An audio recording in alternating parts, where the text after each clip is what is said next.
দেশের ইতিহাসে সবচেয়ে আলোচিত মানবতাবিরোধী অপরাধের মামলার রায় ঘোষণার ঠিক আগ মুহূর্তে ফের ভার্চুয়াল বার্তায় সমর্থকদের উদ্দেশ্যে মুখ খুলেছেন প্রাক্তন প্রধানমন্ত্রী শেখ হাসিনা। আনন্দবাজার পত্রিকার প্রতিবেদনে বলা হয়েছে, ভারতে অবস্থানরত শেখ হাসিনা স্পষ্ট জানিয়ে দিয়েছেন তিনি রায়কে কোনো গুরুত্ব দেন না, কারণ আল্লাহ জীবন দিয়েছেন, আল্লাহই নেবেন।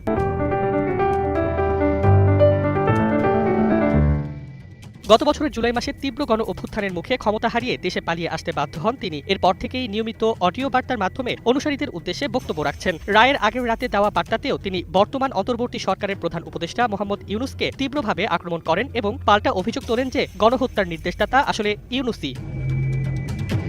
হাসিনার বিরুদ্ধে অভিযোগ উঠেছে আন্দোলনকারীদের ওপর গুলি চালানোর নির্দেশ দেওয়ার, তবে তিনি তা সম্পূর্ণ অস্বীকার করে দাবি করেন পুলিশ শুধু রাবার বুলেট ছুড়েছিল, যা প্রাণঘাতী নয়। তার প্রশ্ন, যদি সত্যিই আমার নির্দেশে হত্যা হয়ে থাকে তবে সেই ময়নাতদন্ত প্রতিবেদন প্রকাশ করা হচ্ছে না কেন?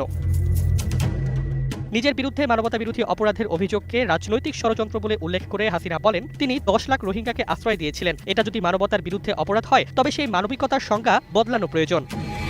রায় প্রসঙ্গে তার শেষ মন্তব্য, ওরা যা খুশি ঘোষণা করুক, আমি মানুষের জন্য কাজ করে যাব।